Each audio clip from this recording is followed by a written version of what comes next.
வணக்கம். நான் கனி மார்த்தாண்டன். இந்த பதிவில் பிரிந்த தம்பதியர் மீண்டும் இணைய செய்யும் ஒரு அற்புத கோவில். வழி தவறி நடக்கின்ற கணவர் தன் தவறை உணர்ந்து மீண்டும் தன் மனைவியுடன் சேர்ந்து வாழ வைக்கும் ஒரு அற்புத கோவில். இதை பற்றி இந்த பதிவில் நீங்கள் தெரிந்து கொள்ளலாம். திருமணமான பிறகு இந்த தம்பதியர் இடையே ஏற்படக்கூடிய சில சலசலப்புகள், பிரச்சனைகள், இதன் காரணமாக ஒரு பிரிவு. இது ஒரு சிலருக்கு தற்காலிகமான பிரிவாக இருக்கலாம் அல்லது நிரந்தர பிரிவாகவும் மாறி இருக்கலாம். இந்த பிரிவு எப்படி இருந்தாலும் மீண்டும் தன் துணையுடன் சேர ஆசைப்படுகின்றவர்கள் செல்ல வேண்டிய திருத்தலம் திண்டிவனத்திலிருந்து செஞ்சி செல்லும் சாலையில் இருக்கின்ற மேல்மலையனூர் அங்காள பரமேஸ்வரி அம்மன் கோவில். இந்த கோவிலுடைய சிறப்பு, எப்பேற்பட்ட தோஷங்கள் உடையவராக இருந்தாலும் அவர்களுக்குள் ஒரு பிரிவு இருக்கிறது அப்படின்னு சொன்னால் இந்த கோயிலை போய் வேண்டிக்கிட்டா நிச்சயமாக கண் திறந்து பார்ப்பாள் அங்காள பரமேஸ்வரி. சிவபெருமானின் பெயரான ஈஸ்வரன் இந்த பட்டத்தை பெற்றவர்கள் 4 பேர்தான். ஒன்று விக்னேஸ்வரன், அடுத்தது சனீஸ்வரன், ராவணேஸ்வரன், சண்டிகேஸ்வரர். இந்த 4 பேர் மட்டுமே ஈஸ்வரன் என்ற பட்ட பெயர் பெற்றவர்கள். அம்பிகையில் ஈஸ்வரி என்ற பட்டம் தாங்கியவள் அங்காள பரமேஸ்வரி.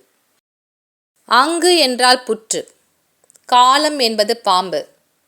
அன்னையை சுற்றி மணல் மேடு உருவாக்கி அது புற்றாக மாறுகிறது.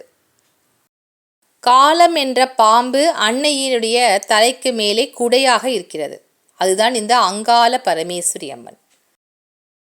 பிரிந்த தம்பதியர் மீண்டும் இணையவும், வழி தவறி நடக்கின்ற கணவர் மீண்டும் தன் நிலை உணர்ந்து குடும்பத்துடன் வந்து இணையவும் இந்த திருக்கோவிலில் வந்து வேண்டிக் கொண்டால் நிச்சயமாக நடக்கும். ஒவ்வொரு அமாவாசை இரவும் இந்த திருக்கோவிலில் சிறப்பான ஒரு பூஜை நடக்கிறது. அங்காள பரமேஸ்வரி ஊஞ்சலில் அமர்ந்து மக்களுக்கு அருளாசி தருகிறாள். அவளுடைய அழகு ஆட்டத்தை காண்பதற்காக பல்வேறு இடங்களிலிருந்து மக்கள், பெருங்கொண்ட மக்கள் இந்த ஒரு ஊஞ்சல் சேவையை காண்பதற்காக இரவு நேரத்தில் அமாவாசை அன்று வந்து தங்குகிறார்கள்.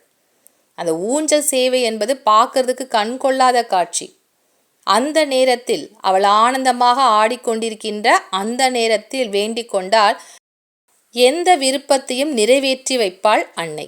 முக்கியமாக பிரிந்த தம்பதியர், வழி தவறி நடக்கின்ற கணவன்மார், அது வேறு பெண்களிடம் ஆசை கொண்டு குடும்பத்தை விட்டு விலகி இருக்கலாம். அப்படி இல்லை என்றால் மது போன்ற கெட்ட பழக்க வழக்கங்களால் குடும்பத்தில் பிரச்சனைகளை கொண்டு வரலாம்.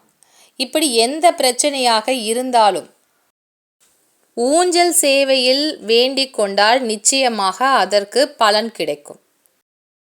பிரம்மாவின் 5வது தலையை சிவபெருமான் கொய்து விடுகிறார். பிரம்மாவின் கபாலமானது சிவனுடைய கைகளில் ஒட்டி கொள்கிறது. இதை பார்த்த சரஸ்வதி தேவி சிவனுக்கு சாபம் தருகிறாள். நீர் பித்து பிடித்து அலைந்து சாம்பலை புசித்து உம்முடைய சாபத்தை தீர்க்க வேண்டும் என்ற சாபத்தை சரஸ்வதி அன்னை தந்து விடுகிறாள். சிவபெருமான் அதனால் பித்து பிடித்து அலைகிறார். அவருடைய பித்து எங்குமே தணியவில்லை. பித்து என்பது மனநிலையில் ஒரு பாதிப்பு. யாராவது பைத்தியம் பிடிச்ச மாதிரி இருந்தாங்கன்னா என்ன பித்து பிடிச்சு போய் உட்கார்ந்துருக்க அப்படின்னு கேட்பாங்க. சிவனுக்கு பித்து பிடித்து அலைகிறார். இத பித்தை போக்கி இடம்தான் மேல்மலையனூர். பிரம்மனின் கபாலம் சிவனின் கையை விட்டு நீங்கினாலும் அவருக்கு பிடித்திருந்த அந்த மனநிலை போக்கானது அவரை விட்டு முழுமையாக போகவில்லை. பித்து பிடித்த நிலையில்தான் இருக்கின்றார். அப்பொழுது அங்காள பரமேஸ்வரி அம்மனிடம் அவர் பிரசாதமாக விபூதியை பெற்று கொள்கின்றார்.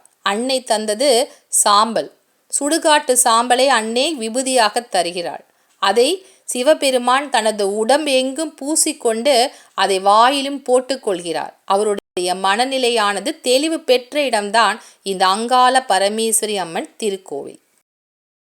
இதுவரைக்கும் நீங்கள் பார்த்த காட்சிகள் நாங்கள் மேல்மலையனூர் சென்று வழிபட்ட போது எடுத்த சில காட்சிகளை நீங்கள் பார்த்துருப்பீங்க.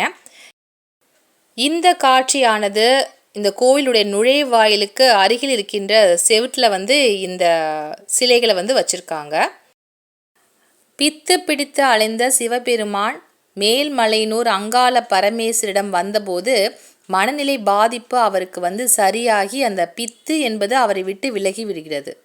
அதனால் அவர் கீழே அமர்ந்து அம்மா கிட்ட சாப்பாடு வாங்குறாரு.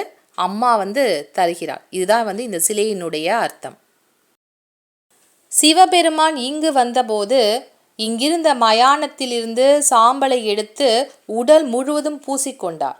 அதன் பிறகு சிறிது சாம்பலையும் தனது வாயில் போட்டுக்கொண்ட பிறகு அவருடைய தோஷமானது அவரை விட்டு முழுமையாக விலகிவிடுகிறது. அதுதான் இந்த கோவிலுடைய சிறப்பு. மேல்மலையனூர் அம்மா எந்த பிரச்சனையாக இருந்தாலும் அந்த பிரச்சனைகளை வேப்பிலை அடித்து விரட்டி விடுவாள். இந்த கோவிலின் மூலஸ்தானத்தில் அம்மா உயரமாகவும் சிவபெருமான் ரிஷப வாகனத்திலும் எழுந்திருக்கின்ற காட்சியானது மிகவும் விசேஷமான பலனை தரக்கூடியது. அமாவாசை பூஜையில் கலந்து கொண்டு வேண்டிக் கொள்கின்ற பெண்களுடைய பிரச்சனைகள் எதுவாக இருந்தாலும் சரி, அது கணவனால் பிரச்சனையோ அல்லது குழந்தை பிறப்பில் தாமதமோ இல்லை திருமணம் நடக்கவில்லையோ, அது எந்த பிரச்சனையாக இருந்தாலும் அந்த பெண்ணினுடைய பிரச்சனையை தீர்த்து வைக்க காத்திருக்கின்றாள் அங்காள பரமேஸ்வரி. மீண்டும் ஒரு நல்ல பதிவில் உங்களை வந்து சந்திக்கின்றேன். நன்றி, வணக்கம்.